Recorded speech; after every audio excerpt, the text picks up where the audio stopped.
Hey everyone, it's Synth Designer back again with another video. Today I wanted to take you through a track that I started. It's kind of a synthwave, synth pop type of thing, and I'm using primarily Sylenth 1, and I want to show you some of the tricks and techniques I use when using Sylenth 1 and just some of the great sounds that you can get using Sylenth 1.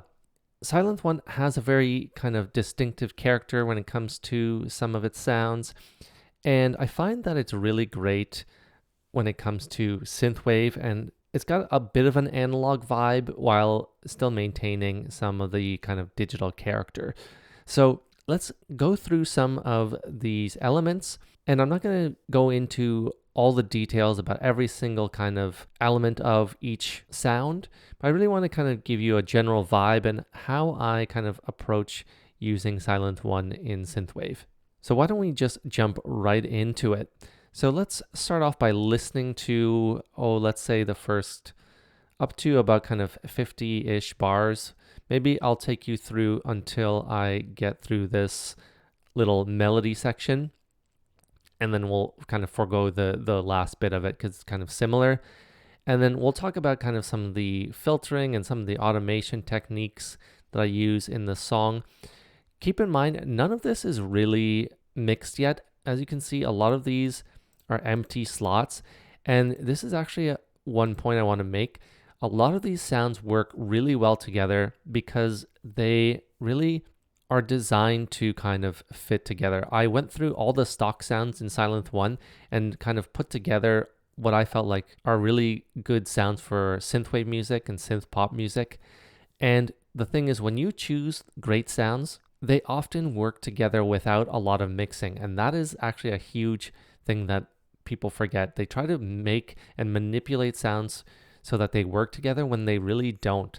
And you'll find, I think, that a lot of these things really fit well, and there's basically no mixing. Some of them don't even have any kind of EQing or anything yet, and they fit together. So let's just listen to it and let me know what you think.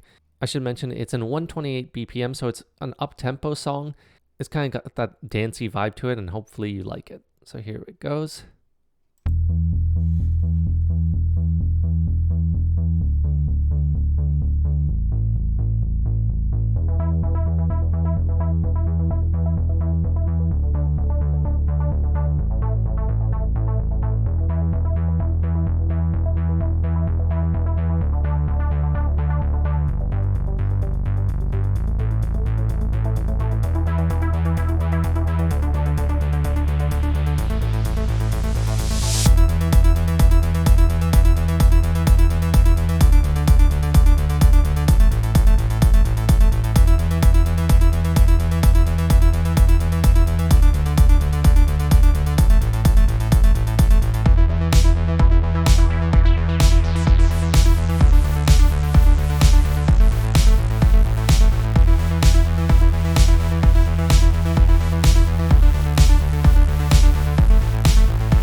So there you have it. That's the first kind of 2/3 of the song. It kind of continues with a lot of the same elements, so we don't need to play the whole thing through. So let's just break down some of the elements that we saw in it and just get through kind of the general aspects of the song. Let's start off with pattern 1. And this is the bass here. As you can see, I have the bass cut off in a couple ways. So one through the Sylenth filter is the main cutoff, and then also filter A. So let's take a look at it here. It starts off really low and it kind of builds up to it, right? So let's just take a look here. We can actually take a look at pretty simple elements here. As you can see, a bunch of saw waves here, pretty much straight up the middle here.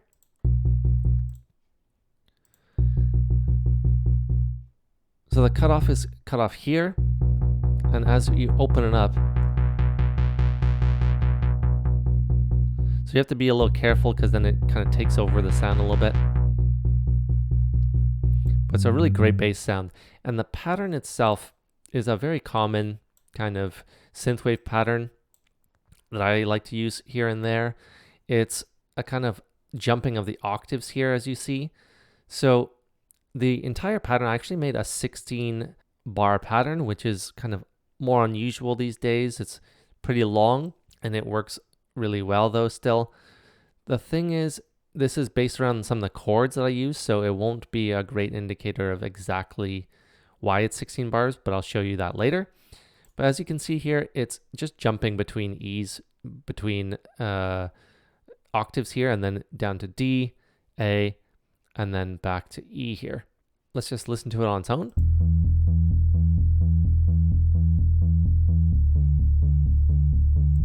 Got that really great depth to it, and it really introduces the song well.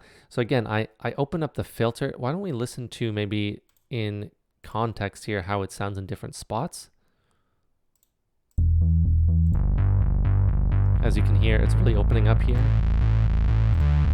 So it retains a lot of that depth, but then really takes over some of that higher end, and that's what happens when you open up that filter. The other thing is you have to remember when you're doing that and really automating that filter cutoff, then you're gonna have to keep in mind the other elements. So let's look at a couple of other elements coming in here. The great part about Sylenth, one I find for synthwave music and kind of synth pop music, is the arps, or are the arps. And the arps are just so versatile, and I find it's a great way to introduce a lot of cool elements and a lot of cool sounds to your music without much effort. As you can see here, I have two different arps.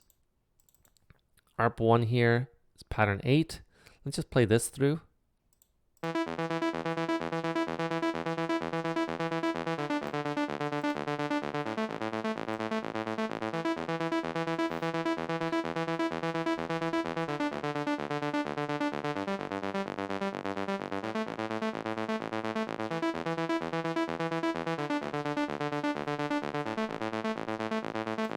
So this little wrinkle here is essentially what changes up the entire pattern. And then other than that, it's a pretty similar repeating E to D to A. So as you can hear, it really has that great kind of ARP sound without having to kind of create that yourself. The sequencer in Sylenth 1 is just a great feature. As you can hear, you hold down one note, and it plays all those different kind of notes as well, and that's all created through the sequencer. You can of course create your own patterns. This is ARP Bass Roller 1, but I find that there's tons of them to use here. It's kind of a square saw sound here, so it's really kind of cool sound. The next ARP here is pattern 9, I believe, and let's listen to that.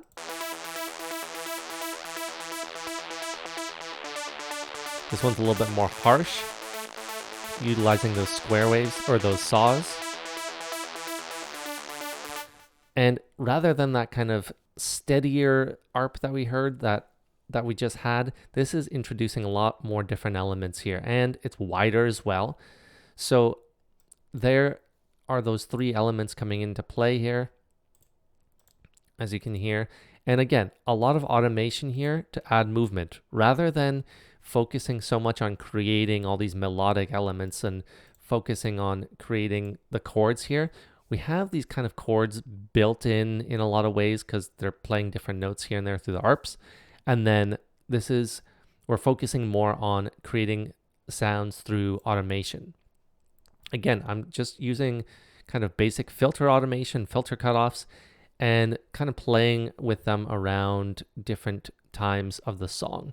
Let's just hear the three elements together.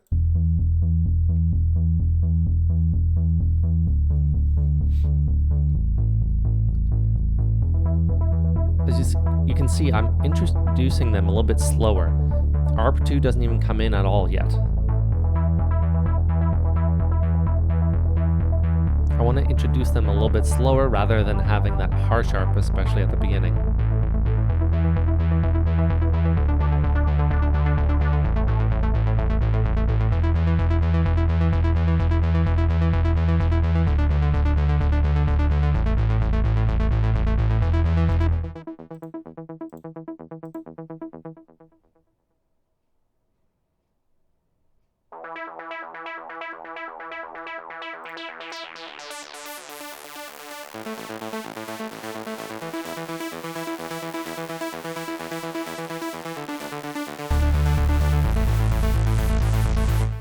So all those kind of working in conjunction with one another. We have that bass that's really kind of on the lower end, kind of that middle kind of ground with the first ARP, and then the second ARP introduces a little bit of that harsher, higher frequencies.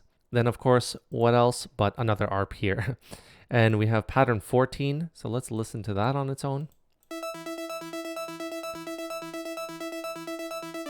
All that higher end, again, very simple. I'm just following the notes that we had. Again, I haven't even formed really chords here because the ARPs are forming all those different notes and we really don't need them yet.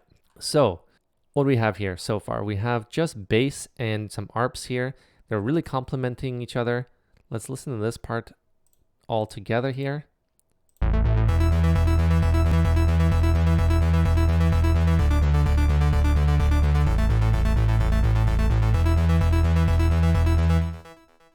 You can see here that this one is actually the same as the other ARP, but I put it up an octave to kind of differentiate it from the other one. And that's a simple trick you can often use, making the ARP sound a little bit unique and different just by upping them a different octave. Then we have this other gated chord coming in here. And this one is actually just utilizing two different notes. So we have the A and E, G and D. So we have essentially the fifth here above it. And let's listen to the pattern.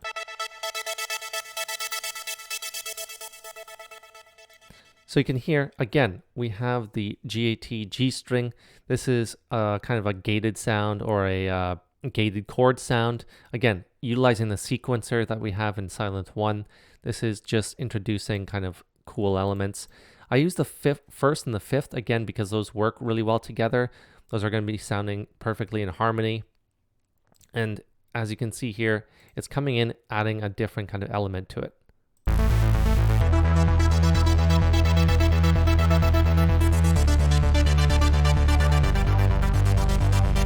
I lower that cutoff of that second ARP right when this one comes in, so it makes way for those higher frequencies here.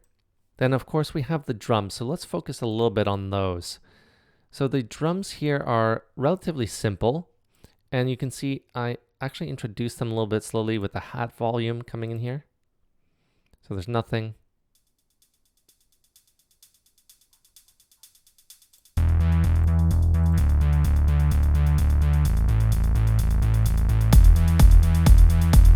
A really, really big kind of boomy kick drum. I may have to kind of change that up a little bit in terms of the mixing, but it's really coming through nicely right now. So let's take a look at some of these drum patterns, starting with pattern 2. You can hear it, so it's that really boomy sound. So it comes from two different kicks here. That one kind of gives it that upper frequency. I may switch those up in terms of how they work together. Right now I have them both on mono, and I actually reverse the polarity of one. Let's listen to it if I don't.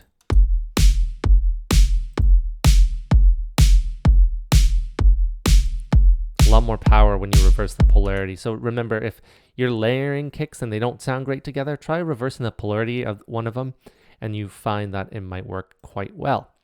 Again, these are unmixed, so there's going to be a little bit of changing up to do. This one I kind of boosted the lows, just a little bit of EQ, and this one I took out some of the highs.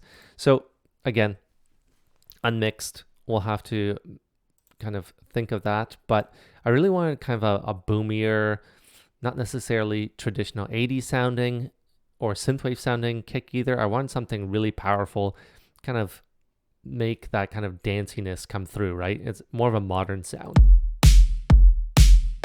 And then of course I have these snares. This one's pretty much up the middle. This one has a little bit more depth. This one actually has a little bit of side, a little bit on the side, and it's a little bit, has those higher frequencies. So those will have to be EQ'd as well. But there's one pattern. Here's the other pattern. Introducing that dance element of those hi-hats.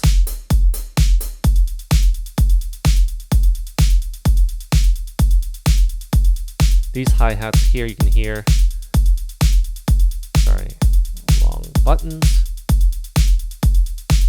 You can hear accentuating the first of every hit, of every bar, sorry. And then we move on to the next pattern.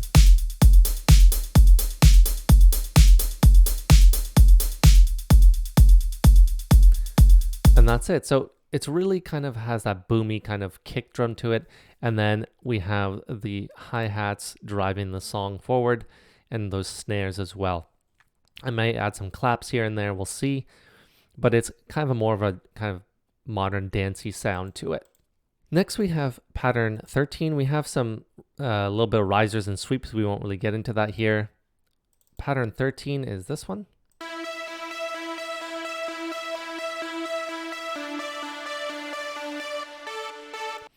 I just found this had a kind of great 80s pop sound to it. And this one is actually not from Sylenth, and it's from my Synthwave Essentials Volume 2 pack. Remember, if you want to get lots of great sounds, go to synthdesigner.com. You can download lots of different Synthwave and other preset packs, absolutely free, no signups required. Donations always appreciated, but not necessary.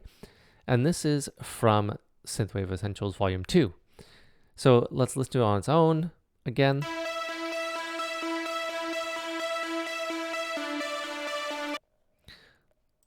So super simple, kind of simple. Again, I'm just mimicking the bass, but on a higher octave. And this, again, you don't have to kind of rewrite every single pattern here. You can use the same elements. Think about going in different octaves, think about different frequencies, and it feels like a whole new element coming in. Just listen how the bass is playing, everything's coming through, and then you'll feel kind of, or you hear this new pattern coming through, and it'll sound completely unique despite being the exact same as the bass.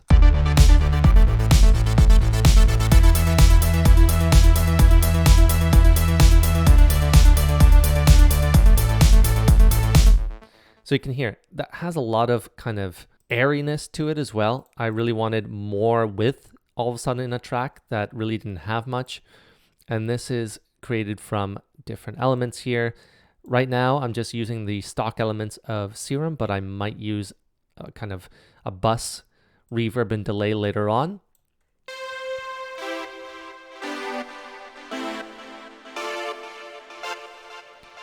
Really great delay and great reverb there to make it really kind of come through nicely.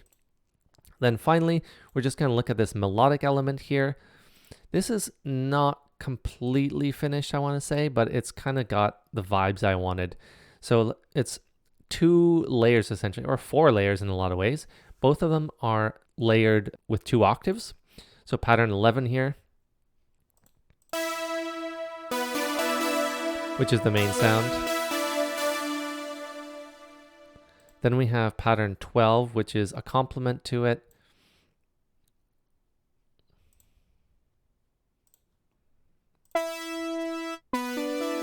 Not as interesting, but it really adds a lot of depth to it, I find. And you can see it's the same pattern everywhere, it's just essentially layered by octaves. So let's hear them together only. And it's kind of got that distinctive 80s pop sound to it.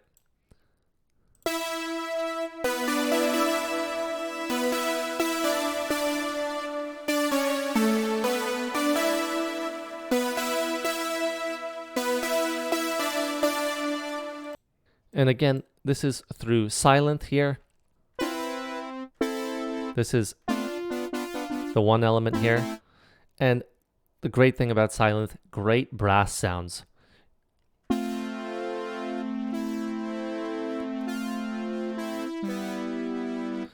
Just that kind of classic 80s brass type of sounds. You can get really, really nice brass sounds with Sylenth that I find can't quite get in Serum, for example. Then the other one is this one.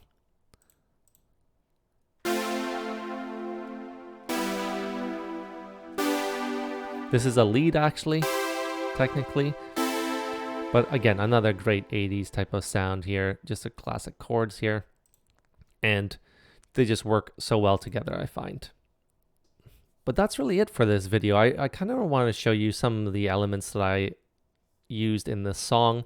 It's obviously still very raw in a lot of ways, but you can hear it's really working together. These sounds all come together nicely, despite the fact that I've done almost no processing. Let me know down in the comments what you think.